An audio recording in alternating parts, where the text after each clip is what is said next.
Welcome to Bridging the Gap. I'm your host, Sheila. One of the things I've seen these days is how young Indian women are foraying into areas which are so inspiring. I have one such guest with me today, a young lady who started her own digital marketing consulting firm. I'd like you to meet Janavi Parikh, the founder of Paper Plane Tales. Janavi, welcome. Hi, Sheila. And I'm really looking forward to figuring out how you've reached where you've reached. I think I'm figuring that out as well as I go along. But I graduated in English literature, again, something I just did out of interest, not really with a long-term kind of career path in mind.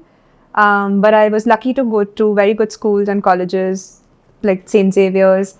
I had a lot of exposure to different things. I did a lot of marketing and a lot of college festival related activities. And I think it just sparked something in me, the kind of joy I got while just marketing brands and marketing the festival itself, interacting with people, negotiating, a lot of that I realize now that I was exposed to very early on, luckily. And then I joined an ad agency, again, very high energy, lot of ambitious people running around helter-skelter, figuring things out on their own. A lot of self-learning happens, I think, in agencies, which again, I was exposed to at a young age. And in a couple of years, after a really good stint there, I thought I'd learned what I needed to learn, or I felt like I was stagnating a little bit. So I just quit. I went backpacking to Ladakh for a month. I volunteered with a school there, really took some time off. And as soon as I came back, I started freelancing again in content and in brand strategy, where my interest lay, so it came very naturally to me. And then since then, without really realizing it, I'd already embarked on an entrepreneurial journey. I thought I was just filling my time and, supporting my lifestyle. But I'd already started what is now Paper Plane Tales. When I was working at the agency and, I used to volunteer a lot as well with nonprofits, I realized that there's a dearth of talent that is available to smaller businesses, nonprofits, just growing brands or growing businesses. And the big agencies, of course, can afford the best of talent and, really throw money around to get what they're looking for. But the smaller brands struggle a lot. And I think that's what I really wanted to fill. So I started putting together these teams of experts, of freelancers, again, who are looking to build their own business, but are very passionate about working with smaller brands or growing brands, are really looking to build their experience. So they were doing it for the right reasons, is what I felt. And I started collaborating with a lot of them. As a freelancer? As a freelancer. Okay. I was working more as a brand strategist and taking ownership of the brand and, bringing on these teams to do the execution and to strategize with me in things like design, development, UI, UX, different fields in the digital marketing space. And from there, we've essentially grown into what Paper Plane Tales is today, where we curate teams of these freelance experts for every brand that we work with. Oh, very interesting. Very interesting. You're a young woman. What have been some of the challenges you faced trying to build a business? I think I didn't realize I was building a business when I'd already started doing it. What do you mean by that? I just never had that self-confidence or self-belief that I feel like comes very naturally to young men or, a lot of other women as well. I lacked that completely. I just thought I was literally doing a fool there, but go on. Yeah, I think it's all internal for me. I don't think it's, it comes out externally, but I didn't realize I was building a business. I was employing people, I was my own value system was percolating into that culture that I was building. I had no idea. I came to that awareness a lot later when I kind of reached a crossroads and, it was about, should I take up a full-time job somewhere and, go into the corporate life, or should I really, start packing myself and really building this up as a business? So I think that was my biggest challenge, which was more internal, because I had the support system to do what I'm doing today. I had it back then as well. I think it was just the self-belief I lacked, which I find in a lot of other women I work with as well. And it's surprising you say that, because I would have thought that your generation would have had a lot more self-belief. Why do you think it's lacking in people like yourself, you're so confident, so with it, you know what you're talking about, you know your job, then where this gap of self-belief? I think it's a thing that exists across generations. I don't know if it's just mine. There's always, I mean, I don't want to label it because I'm not sure I'm qualified to label it, but I feel like I've struggled a lot with imposter syndrome to some level, where everyone else believes I can do it, but I don't believe I can do it. And I struggled with that for a very long time. And I'm not sure if it's just my generation that, people face it more or maybe don't face it as much. I feel like there's always some women in all generations that go through this. But not a lot maybe come out and speak about it or overcome it and then share their story. So tell me how you overcame it and share your story. I don't know if I'm there yet, but I'm still working on it. I really had to take a conscious decision to work on myself. I have an amazing support system which I have leveraged. I've had amazing mentors through my entire journey. And it was, I think, the minute you realize that you're doing it to yourself is when you really start fixing that issue. So if somebody is suffering from imposter syndrome and there's a lot of self-doubt, what would be the 2 or 3 things you would tell them to start doing immediately as things to do? I think meditation is one thing that's helped me a lot. Meditation and just daily to focus on the positives over the negatives. I think this can apply to anyone at all. And I think, we're so quick to kind of negate our little successes every day. And especially as women, I feel like, even if we're running a house and going to office or running another business, we just think this is part and parcel of the whole thing, but we never really celebrate those small things that we tend to achieve on a daily basis. So I think celebrating that for yourself or for myself has really helped me. No, I think you're absolutely right, because we may have a 22-year gap between us, but everything you're saying is resonating completely with me. For the longest time, and even sometimes these days, I may turn around and say, why am I doing this interview? What is it that I bring to this? Well, not interview, but podcast. See, I even get words wrong, interview versus podcast. But I end up feeling, why me? And why should I be doing it? Am I the right person to do it? And I think that is what a lot of women do go through. I think it's because we're very tough on ourselves. We have very exacting standards. We want to be great at everything. In fact, I remember I started my business to be a great mom, a great wife, and a great professional. And there's no way I was going to be great at everything. But that's what I started off with. So I do understand what you're saying. I think it's just about being a little kinder, right, to yourself. Yeah, absolutely. Yeah, I understand that. And I feel like we do this for everyone in our lives. I mean, I know. I go out of my way to really be there for the people in my life. But somehow you just don't do it as much for yourself. Yeah. True that. True. Now, as a young woman who started off her own business, and you had a support system, so that was great for you. But how did clients react to you? Because you're young, you look young, you're petite. How did they react to you? I mean, were they condescending? Did they try to arm twist you? How did that work? I think I've been lucky in that regard. I've grown through my own network and through my own kind of word of mouth of the clients I've worked with. I feel like when I'm speaking, I've never really felt like someone isn't taking me seriously or is questioning my intelligence or my experience. And I do tend to think before I speak, or I love to put in the work to think on a brand or a business. I don't use the same proposal for every client, or I never have a cut, copy, paste method for any client, which is why the whole, bespoke teams, everything is bespoke for me. I understand. So I feel like I've been lucky in that regard that I've never had clients question. And that is such a woman thing to say, right? I've been lucky in that regard. What have you done you've obviously worked at it. People will not take you seriously just because it's a matter of luck. So what have you done for people to take you seriously? I think I read a lot, so I have a lot of exposure to the world, to culture. I'm a travel fan. I mean, I started it literally to support my travel lifestyle. I started this business, and hence the name kind of reflects that passion of mine as well, the passion of travel and storytelling.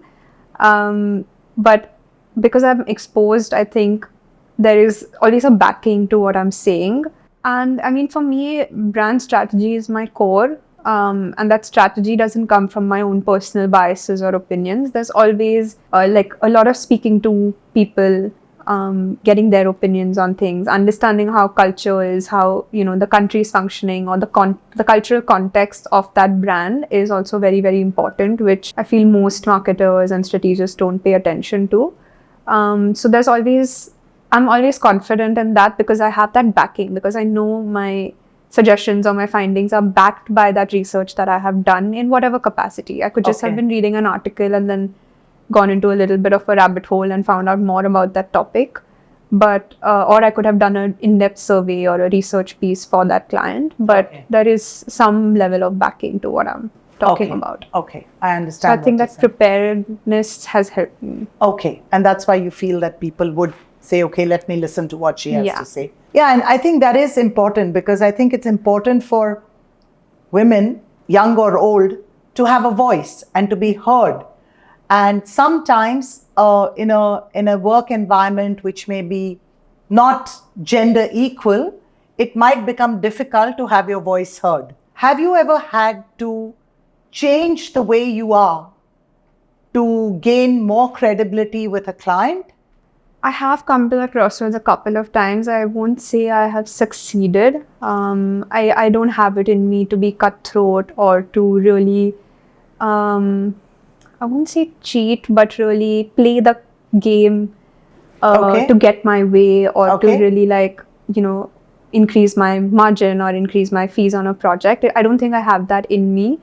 And I think over time now I've accepted that about myself, that there's certain ways I want to run my business. And I mean, what's the point of doing my own thing if I can't be myself and be comfortable in what I'm doing? So I don't mind kind of letting go of maybe the bigger, what is perceived as the bigger clientele, where you have to really play that game or that political game. And I work with clients who are more like-minded. And to be honest, I have worked with really big brands, global brands as well. So I don't think this choice has really taken me away from the bigger clients at the end of the day. So if I'm to understand this correctly, you pick clients who have an allied value system? Yes. And who fit into your worldview of what's right and wrong? Is that what you're saying? I think it's just about having that mutual respect. They're willing to place their trust in me, so I will do a better job at their work. I have been cheated by a lot of clients. They've taken work from us, not paid us, and you realize later that they never really intended to pay you anyway. How does that work? What do you mean they've not intended to pay you? I mean, they'll get it started. They'll say things like, yeah, the payment is stuck, or there's some issue, but this is super urgent. I really need this by tomorrow. And, when you've pitched for so long and you put you give them the benefit of the doubt and you put that trust. As a young entrepreneur, I think everyone goes through it, especially as freelancers. Everyone has this story, the same story. But you will learn from those experiences. But that's sad, right? That also speaks about the kind of environments we work in. Absolutely. There is a certain lack of respect in the creative space, especially, that I've experienced, and which is why the freelancers that we work with, there are certain commitments and certain values that we actually share when we first start working with them, which is very much on this mutual respect. You respect my timelines, I respect your work, that kind of agreement. And we also work with freelancers who are aligned to this value system. Okay, makes sense. So tell me, as a young woman, young entrepreneur, young ambitious entrepreneur, where does your personal life really fit in? And there's a reason why I'm asking. Again, I'm not asking because I'm trying to snoop into your personal life, but as an older entrepreneur and no less ambitious entrepreneur, I have been very driven by the need to achieve and really achieve, but also this need to be there for family, for child, for husband, for in-laws, for parents and everybody. And that has always been a struggle. Now, of course, with my son having grown up, it's not so bad. But otherwise, there is that struggle. What do I do? Do I do this? Do I do that? Now, you're obviously very ambitious too. And you obviously want to do a lot of things and you want to do it your way. How do you see that fitting into your personal life? How do you see your personal life fitting into this? I think for me, the people in my life are the most important and always will be. I do everything. I gain my energy from them. I gain my confidence from them. I draw a lot of support from my support system, my family, my friends, my fiance, my in-laws, everyone. And I feel like they're always going to be my top priority. I want to be there for them. I want to be part of family events and just be there for my parents as they age. And those things are very set now in my mind after a few years of doing this, after a few years of, again, struggling internally. And I feel like in return, they give me so much support and kind of widen my horizons in terms of what my potential is, which is something I have not been able to do for myself. So I draw that energy in return from the support system. So they are first priority. They are my first priority. Very interesting. Yeah. Now, I know that you have a fiance, like you mentioned, but I also know that you're in the same city as your parents, but you're living with your fiance. Yeah. Why did you do that? Why did you just not get married? I've not, put a lot of faith into the institution of marriage. Oops. Okay. Oh my God. Okay. Now there is this gap definitely here. So let's try to bridge this. Tell me more. I think it's a relationship or a marriage is more about the commitment. Okay. And I feel like, with social media and this whole, people get so carried away by the wedding and they get so carried away by this. And I mean, we've grown up in that society of don't tell, don't share your problems externally. This is between your family. And I've always perceived the whole institution as pretty patriarchal. Somehow, I mean, even just through media, through experiences, through hearing stories, especially from like rural India and just women from a lesser privileged background, I've always found that it's an institution, that perpetuates that patriarchal structure. So I'm a rebel at heart at the end of the day. I get very understated rebellion happening here. But do you find there is value in doing that? Living together before you get married? Absolutely. I feel like you have to go into it with an open mind, with knowing what you're kind of signing up for. And I feel like that makes that commitment a lot stronger and a lot more solidified. I'm not saying this is it and, we're never going to have any problems. But I feel like women should be given that choice to make that choice with open eyes, or knowing all the facts. Instead of just, giving up everything and being sucked into this family that may or may not accept you and you have to live by their rules and, it might not suit you at all. No, you're absolutely right. And it's very interesting you say this. And while I said, oops, bridging the gap, I must confess that I subscribe to your point of view. And over 36 years ago, I was in the same space that you are, because I felt that living together just made more sense. But having said that, it's amazing how people have patriarchal, I won't use the word patriarchal, but different mindsets. Like you said, I'm not really equipped and qualified to say whether it's patriarchal or not. But I've had people come up to me and say, you can say living in is okay because you have a son. If you had a daughter, you'd be saying something different. And honestly, I don't think I would. But I would really love to know, how did your parents take it? They're in the same city. And you told me you're less than half an hour away from them. So you can't even say, oh, we are in two ends of the city. How did they take it? What was their logic? Of course, I know every day when I wake up that I'm coming from a very privileged space to even say these things. And I'm never, I don't take that lightly. I'm very grateful for that privilege and that kind of, support. But I think the most amazing thing with them is that they grew up in extremely conservative and traditional families. Yes, I'm aware of that. You did mention. They got married at 18 and 21, 23 4 or something. Yes. And had a kid by 22 and 25 respectively. And they were never really exposed to these things or given a choice, or they had a great set of friends, but didn't really party every night, or they didn't have this kind of upbringing that they ended up giving me. But they really moved with the times. I feel like they evolved so much as they've seen things around them. They started questioning, as my sister and I were growing up, and started questioning a lot of the norms and what we were told, and said, okay, but why? Okay, but why? They didn't just tell us to keep quiet and accept it. They started questioning that, okay, maybe I should question this as well, and maybe I need to ask myself, okay, why, so I can answer this question. Oh my God, And that's amazing. They've evolved so much. I mean, I always say they're way cooler than me or my sister. But they've really grown with the times. And I think when they understood why I wanted to make that choice, it was from a very mature point of view of, I think you know what you're doing, go ahead and do it. Amazing. And it was never about, a frivolous relationship that I was leaving home for. It was a very serious, committed relationship, which they knew, very familiar with him, very familiar with his family. So I feel like we were both very lucky that we got that support. Yes, I think you are very lucky, because I think that is true privilege. Yeah. Being able to have a support system which supports you in the difficult decisions. Yeah. Easy decisions, everybody will support you. Yeah. But in log kya kahenge decisions, that is where it becomes difficult. Yeah. They've never questioned me, taking a sabbatical or like going backpacking on my own. I've traveled solo a lot across India, across the smallest of towns.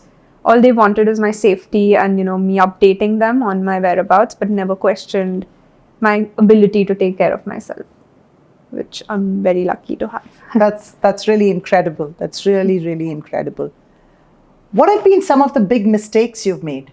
I think, again, just not backing myself enough. So, which then led to a lot of other mistakes I've made as an entrepreneur, which is not demanding enough of my self-worth, not demanding that, or not feeling like I was worthy of that respect until I believed it. I could not, command it, or I could not kind of earn it.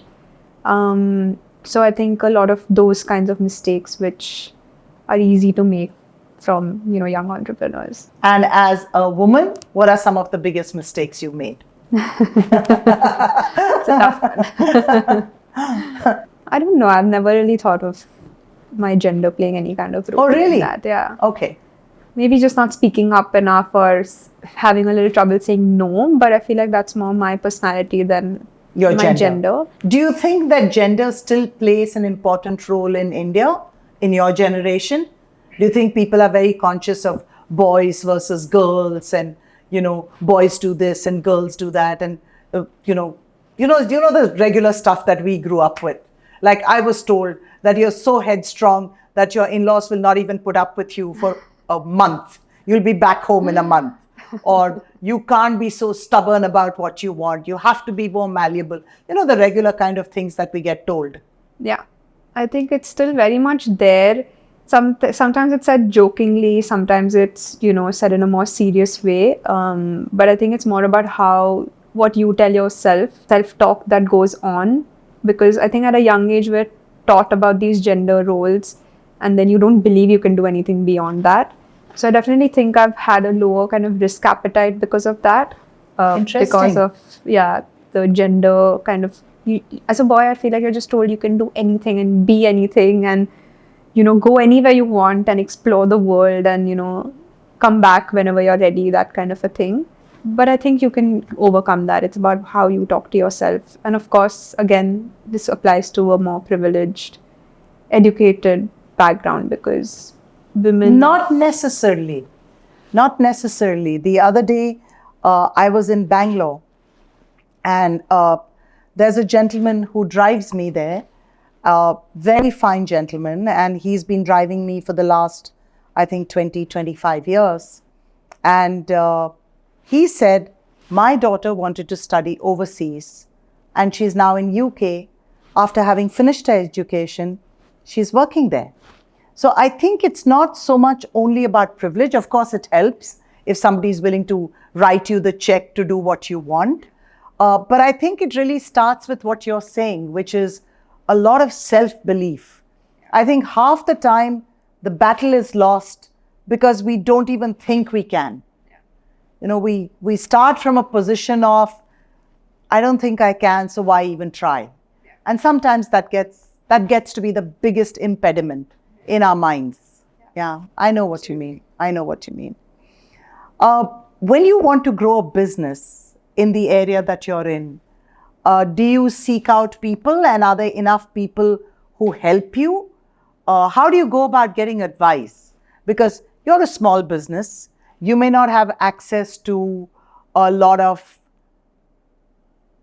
education or training or guidance or coaching. How do you figure out your way? I think I've finally reached that stage where I'm actively seeking guidance and mentorship, because we've reached a point where we're now kind of ready to scale. But I feel like anytime I reach out, and women have been the most interesting people and the most supportive people in my life. I've had really good mentors, even if just women who might not be doing anything in the business space, for example, more in the creative space or even in the nonprofit space. They're just so driven and they have that kind of focus. And it's about what you do with that time, right? It doesn't have to be making money or changing the world, but it's about how you're using that time productively, how you're structuring your home and work life. And I feel like I've drawn a lot of learnings from the women in my life. So every time I reach out, I feel like it helps me, it propels me even further. I think it's just about that initial thing of getting over your fears or your doubts and actually reaching out and asking for help, which I wish I had done sooner. Yeah, you're right. Very often we don't ask for help. Yeah. And I think it's not just to do with entrepreneurship. I think it's in life. Yeah. I think it's just important to put your hand up and say, I need help. Can somebody do that? And it's actually quite amazing how many people come forward to help. Yeah. Because people like to be nice to other people. Absolutely. Yeah, people don't really get a kick out of saying, oh, you want to help? They don't do that, right? Yeah. They just don't do that. Yeah, I get it. That kindness is very underrated. I mean, no one speaks about it, but it's just there everywhere. It is. It is. In my 30 years of my entrepreneurial journey, I've had so many people who've been so kind to me, who've given me their time, who've given me their effort, who've guided me, who've helped me.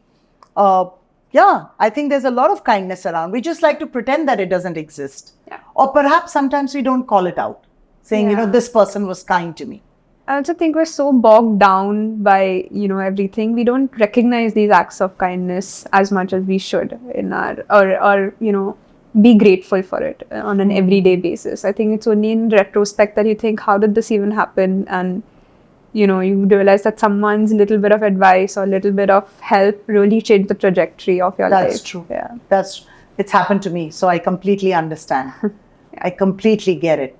So one of the things that I disagree with you there is that you said that because you come from a privileged background, you can make these calls. But I look at it very differently. When I started my business about 30 years ago, I was not in a position to say that I will not do this work or I will not do that work. I remember that it took me 6 months in this city to get my first consulting assignment.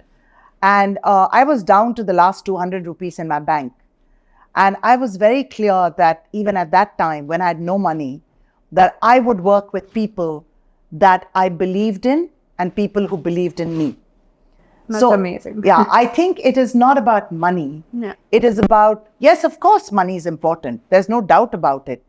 But if you have to sell your soul, then why follow your passion? Because in following your passion, I think there is some amount of hardship you will go through. You're doing what you love, but others may not love what you do. So it'll take some time to build that business. Yeah, so I don't agree with you. I think these are the basic values on which your business is going to be built. What kind of people will you work with? What kind of work will you do? How much of it will you do? Is it just going to be money-led? Is it going to be purpose-led? I think those are things that you'll have to answer to. Yeah, so I don't think you should undermine your choices by saying it's privilege driven, because it may not be privilege driven. Because I know for a fact, knowing the little I know about you, having spent time with you, that you're not the kind to go running back to mom and dad saying, oh, I need this, oh, I need that. And I don't think you've done it in the longest time. Yeah, so there you go. So to say that it's privilege driven, you're actually, again, undermining your own efforts and what you achieve. Working on it. Yeah, but it's amazing, right? We Yeah. use this kind of tonality and conversation Yeah. without even a thought. And it becomes so much a part of our narrative. Yeah. And I feel like you've just done, it's always the women who will call you out on this and kind of set you on the right track, you know, because we're so cognizant. Yeah, because I've been listening to you. Having it done to yourself, That's that you're right. like, no. Yeah, because I mean, this conversation you've been going on about privileged background. Yes, sure.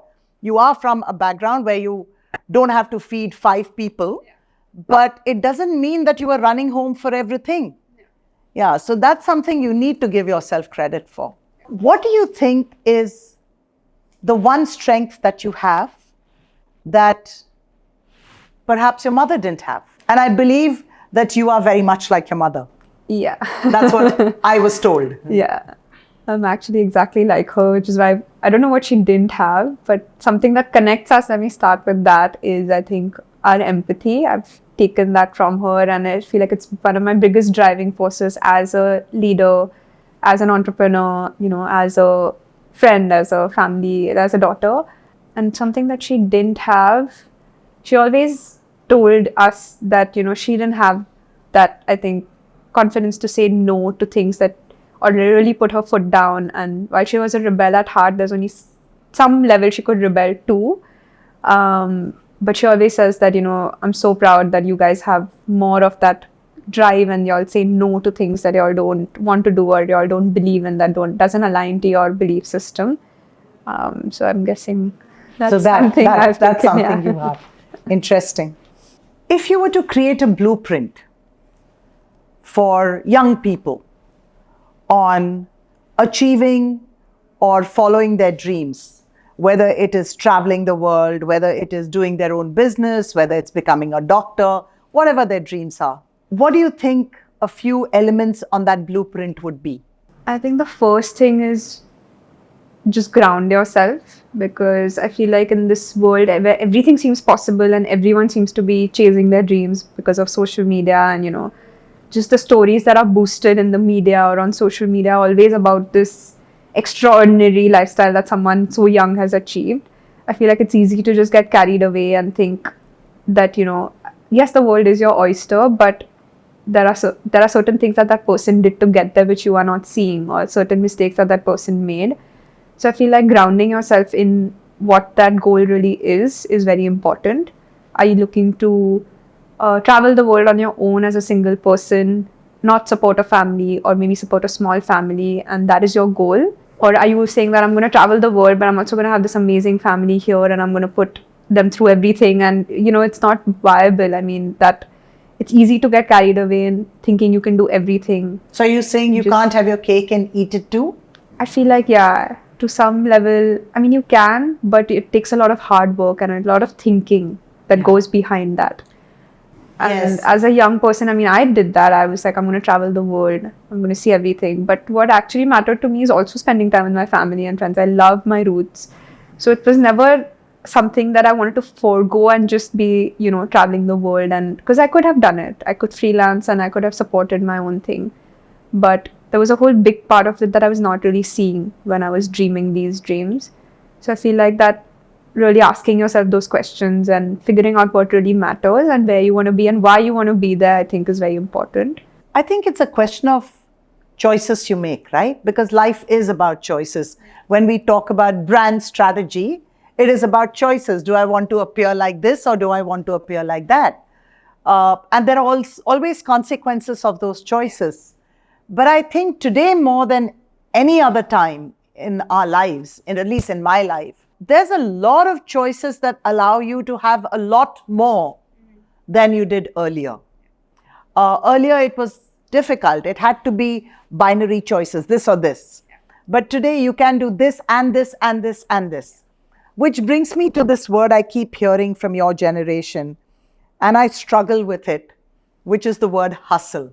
In my dictionary, in fact, why my dictionary? In any dictionary, you will find that hustle is not a positive word. You know, a hustler is somebody who cons, who kind of, there's a financial loss attached to it. But I hear you guys talking about, you know, that's my side hustle and I need to hustle and I need to hustle more. And I've never been able to figure that out, though I've had people explain it to me. So I know what it means, but I want to know what it means for you. I'm with you. I hate that word. Overrated and sets the wrong kind of expectations from young people. And I feel like it leads to this faster burnout than I've ever kind of seen. I've seen it in my friends. You know, you hustle and you get these jobs that are paying you a lot out of college, and you know, you're working these 12-hour days and you really feel like you're changing the world when in fact you're really not. You're literally a cog in that machine. You're underpaid in the grand scheme of things because they're making you do two people's job in one person's salary, which you don't realize at that young age. And I feel like that's when, and those stories, you know, tend to become this Mark Zuckerberg dropped out of college and he really hustled his way to Facebook. I mean, that's not what happened. He went through a whole other kind of journey and learning and that kind of stuff, which never comes to the forefront. So I feel like hustle is overrated and it's really misused in this sense to set the wrong kind of expectation. So you're saying there's no shortcut to success and money? No, I mean, you can forgo all your values. Then there are lots of shortcuts. But no, I don't think so. There isn't, according to you. So, yeah. And I agree with you. Yeah. I mean, having been working for so long, I don't think there are shortcuts to anything in life. Yeah. And you're right, because very often people see the success, but they don't see the many failures that back that success. Exactly. I mean, you must have fallen 100 million times before you had that big success in your life, right? Yeah. So what are the plans for Paper Plane Tales in the next few years? Where do you see it growing?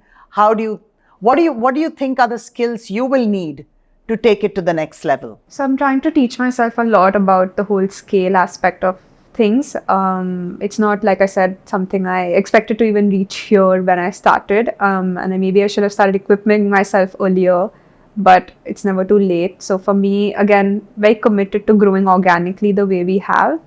But also equipping myself so that we can work with more freelancers, more brands, more small businesses, larger businesses, while keeping the service quality as well as the kind of work we're proud of intact. Very interesting.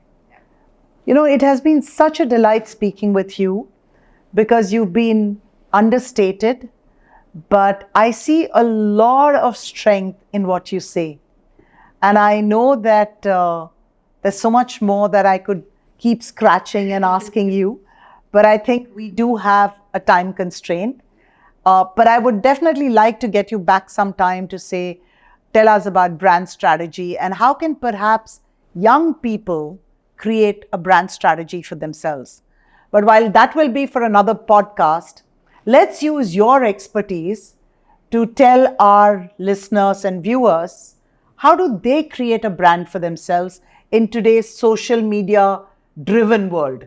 Oh my God. And you know, it's taken me so much of time to come to the space where I'm actually in an interaction and something that's going to go onto social media. So I'd really like to know, how do you create a brand? Because everything seems so superficial. I mean, my team is after me to do it for myself as well. I'm not super comfortable in front of a camera, but there's so many different mediums. I mean, I'm more of a writer. So I try to write my lessons through the content I create for Paper Plane Tales on social media or, you know, a personal blog or anything. You know, I write a newsletter now where I channel a lot of my creativity into it. I think the basis of a brand is understanding who, what, and why. If you can answer that for yourself, who you are? Yeah. What you're doing and why you're doing it. Okay. Who you're trying to impact. Some of those core things as a brand, as a person, personal brand need to be answered before you can get anywhere. And that's what we try to do with any business or brand that we work with. Otherwise, it's easy to get lost in the noise. You're following one trend today and then that changes completely and you're making reels and then suddenly you're on TikTok and you're like, you know, what is going on? But the real brand building happens when you have that foundation set.